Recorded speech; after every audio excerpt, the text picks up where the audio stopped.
Hey guys, so here we're going to be doing a review of the new Denzel Curry album, Melt My Eyes, See Your Future. This is the brand new 5th studio album from Florida rapper Denzel Curry. This album follows up a series of smaller albums and projects that Denzel released following his last major album, Taboo.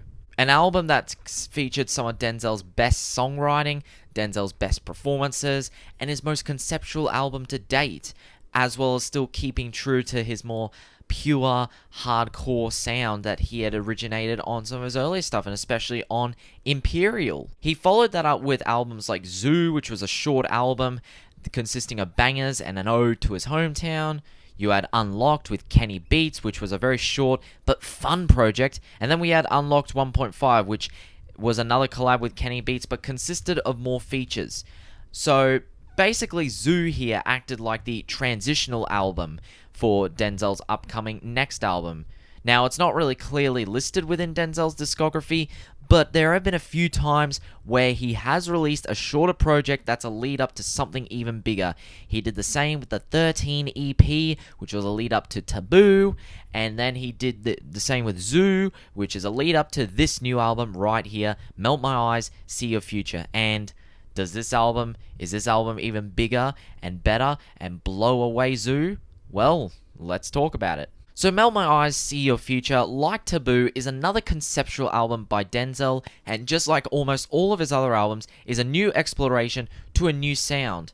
On this album, while Denzel's still remaining true to his normal style, he is putting the style behind some more interesting, some more old school production that really gives nods to elements of jazz and neo-soul, as well as some elements of classic hip-hop from the South, paying odes from artists like Outkast, 3 6 Mafia, and even T-Pain's early stuff, which T-Pain is a feature on this album.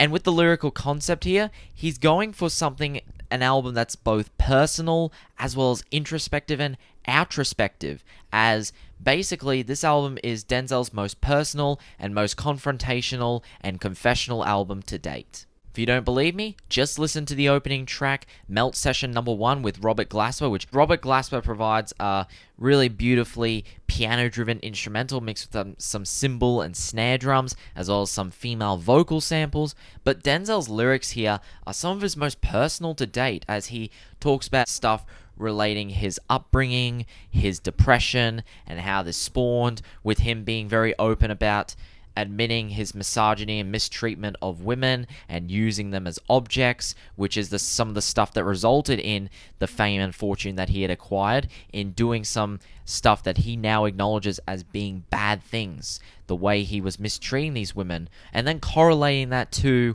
another incident where Denzel was sexually abused at a very young age. And as soon as he started to correlate these two, started realizing that he was objectifying these women, just like the person who assaulted him was objectifying him, that, among other things, really led him to a state of depression, which, as he explained in interviews, is the reason why this album did not come out sooner. He was not in the right headspace to make it, and it's clear why with how open some of these lyrics are. So that's kind of what this album is. It's an album showcasing Denzel's maturity, growth as a person, but also looking at the world outside of him and seeing the problems within the world, because he himself knew he had a lot of problems and still does have a few, but he is working on himself to be a better person.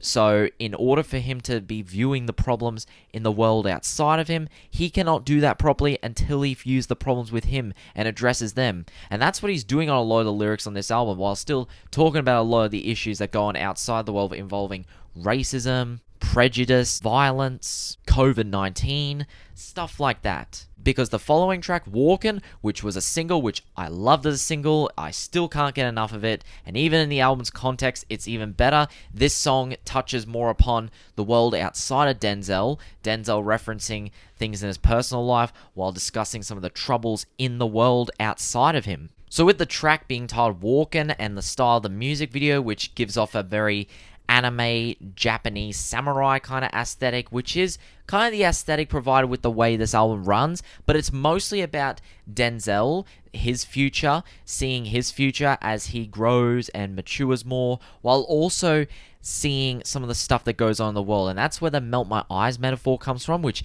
becomes very clear just from the first 2 tracks. The idea of his eyes melting is the idea of stuff, bad stuff that goes on in society that you are aware of, but you don't want to be aware of, you don't want to see, even though you know that you have to see it so that you can gain more awareness outside your own self. And you won't be aware of these problems and won't be able to bring them up or help resolve them if you are not aware of them. If people aren't aware of these problems, if people are trying to continue to lock it out, block it out of their minds, nothing's going to happen.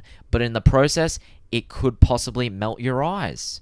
And that metaphor also ties in with the idea of walking back against the sun, away from that melting, trying to walk away or through these problems. Lyrics like "Me against the world, it's me, my soul, and I like De La, got in touch with my soul, treading softly on a path down the rockiest road, life isn't ice cream without Monopoly dough. I'm watching massacres turn into running mascara, and I'm killing off my demons because my soul's worth redeeming." My gosh, so many bars that I could just pick out individually and talk about in this one song. And not forget the production here, which starts off with a very boom bap type drums mixed with a beautiful soul vocal sample that eventually breaks into a more trap type instrumental while still keeping the vocals. It's one of Denzel's best singles ever. We have the song "Worst Comes to Worst," which talks about some more of these issues outside of Denzel's life, but in a more institutional kind of light, while Denzel talking about how it could affect him and realizing that if worst comes to worst, he will be ready. And this is also backed up by very rhythmic and hard-hitting drums, especially in the chorus, backed up by a just as effortless performance by Denzel in the chorus. We have the song "John Wayne," produced by JPEG Mafia, which lyrically is one of the most important tracks here as it deals with the issues of racism by police force, racial violence initiated by both police force as well as other white people, and the way Denzel kind of takes the perspective of a white person as well, a white person who might feel paranoid seeing a black person and assuming they may have a gun, with Denzel saying that yes, they do have a gun because they themselves are paranoid that they could get shot, just like so many of them have been by other policemen, as well as white people, referencing a jogger who was shot, and of course with Denzel losing his brother from police brutality. It's no secret. And the production here backed up by very deep bass lines and the gunshots, which coincide well with the "walk around the hood like I'm John Wayne," which the metaphor in the chorus does correlate with the meaning of this song very well. And even the Discord sound effect at the end, which transitions to a short solo by the female vocalist. Yeah, the Discord sound effect is a little random, but it just further goes to show why Peggy is such a very left field, unexpected, unpredictable, and intricate producer. We have the song "The Last," which I love the lyrics here once again, as the lyrics are very personal. They touch upon Denzel's upbringing. They touch upon why Denzel needs to be very aware of his surroundings, that he needs to buy an AK. It doesn't have one of my favorite beats, though. It probably has one of my least favorite beats, which I still think it's fine. It's more trap mixed with soul produced. I just think it does lack a little substance, but I still do think the track is great overall. And we have the song "Mental," which has a beautiful vocal performance by Bridget Perez and lyrics about not letting your mentality take control of you in a bad way, and that it's only a mental, and then a really good spoken word passage from Saul Williams at the end, and some very beautiful acid jazz kind of production. And I love the way it transitions into the next track, "Troubles," which, might I tell you, a lot of the transitions on this album are very clean, and this song, this moment, is no exception. So in the song "Troubles," we have T-Pain in the mix, which I was a bit concerned to hear, but that concern all dropped away as soon as I heard the song. For starters, the sample here with the production, with the very glossy chords mixed with those drums, I think works very well. It's kind of low-key, but a little experimental at the same time. Denzel flows greatly with this verse. And then we have T-Pain, who comes in with a killer verse himself. Very kind of underrated already, because, yeah, if I see any of yous hating on T-Pain's verse once again, I'm not going to be happy. Because T-Pain, lyrics like when he's talking about he has a pool that he's going to drown in, and personifying that with being drunk and using that, as well as the whole idea of the track of being able to afford so much, having money to buy so much, but it feels more and more pointless considering all the other problems that are being created in the world, all the other troubles. It feels kind of pointless. And I feel like the way both these artists express this is amazing. But not as amazing as the big posse cut on here, which is Ain't No Way. And yes, as Denzel was saying, this was a right place, right time kind of thing, but they didn't know where the track would end up. But it fits so perfectly here, not just lyrically, but in terms of how well the performances are all made. Production that may seem a bit minimal at first, kind of low-key with blend between trap and jazz, but the passages that go on through here are some that you barely notice that much, as it feels like some elements of the production change as different features come in. So we have, of course, Black, who does the chorus here, where the production is a bit more minimal, and then you have the drums and the hi-hats that kick in a bit more with Josiah's "Ain't No Way, Ain't No Way." We have the drums that pick up even more for Rico Nasty's aggressive and powerful verse here. They kind of dime out once again with Black coming in, and then we have Jid, who comes in with a short but sweet verse, and then it transitions so smoothly into Denzel's verse with a lot of different passages still going on with the production that you don't even notice that much, but when you take some time to listen to it, it's really good.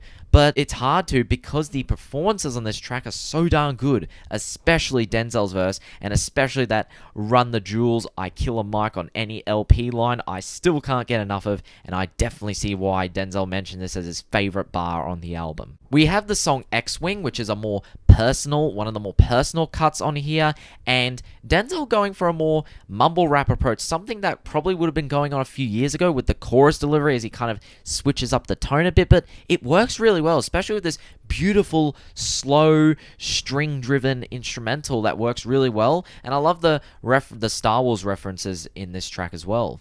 We have the song Angelz, which is backed up by the great drummer Kareem Riggins, and he does not disappoint here, and I absolutely love the jazzy instrumental outro at the end, and how it transitions into the song The Smell of Death, which is a track that, as it lasts, I do love. I love the very futuristic kind of old-school jazz production that Thundercat does here, but for a track produced by Thundercat, I wish this track was longer, because it remains to be too short, because if this was like at least double the length, this would be one of my favorite tracks here, and one of the tracks I was most looking forward to hearing. But hearing that it's only about as short as an interlude and contains as much lyrical information as an interlude is kind of sad, even though sonically it doesn't sound like an interlude. But with that said, that's easily made up right after with the track Sanjuro with 454, which is one of the best, one of the hardest hitting, one of the most hypnotic, ethereal, and otherworldly trap bangers Denzel has ever made.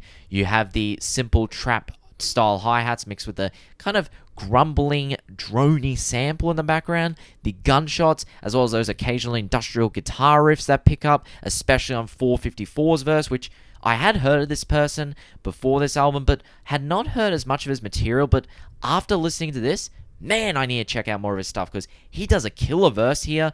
It's a different style to Denzel, and I'm glad that Denzel's bringing some love to some Florida rappers, because I think 454 definitely has some potential here. We have the song Zatoichi, which I did love as a single, and within the album context, I do really like the theme of the blind leading the blind, and how that kind of ties in with the idea of somebody who thinks that they're higher up, being able to make a change, but they can't. And I do love the production on here, and Denzel's performance fits nicely, but that slow tie verse still kind of rubs me the wrong way at times. Like, in some ways, I do kind of understand why the distortion kind of ties in with the sonic and lyrical theme of the song, but at other times, I just think it's too much, and the fact that it kind of diminishes some of the personality from Slow Tie's voice and the accent and some of the lyrics on there, I don't really get it. And for a Slow Tie feature on a Denzel track, especially considering that I expected a little better on the Denzel feature on Slow Tie's last album, it is a little disappointing.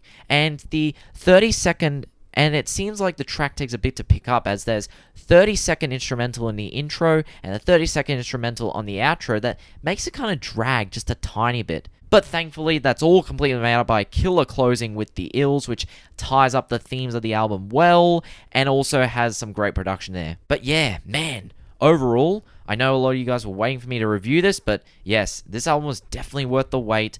I would now say this is just yet another solid entry into Denzel's already solid discography. I would say it's on par with Taboo, yet being completely different to Taboo. Less bangers on there, less recognizable performances from Denzel, so it may take a bit of time for some older Denzel fans to grow accustomed to the sound, but once you do, I think the material on here is fucking brilliant. It's one of Denzel's best albums. It's going to go down as one of the best albums this year, and depending on how well this album ages and how people look back on it, it's one of the best southern hip-hop records we've had in years, and it probably might go down as one of the best hip-hop albums of the decade, or I wouldn't be surprised if it does that, because this is just so darn good, and that's why I'm feeling a flat 9 out of 10 on this album. Thank you guys for watching this review. If you guys enjoyed, let me know a like, comment, subscribe. Tell me what you thought of this album. Did you love it? Did you hate it? What was your favorite track? What was your least favorite track? Let me know in the comments. Show your support. And if you haven't seen me on TikTok, check me out. Link down below. But until then, guys, I'll catch you in the next review. This is RhinoRatesMusic signing out. Bye-bye.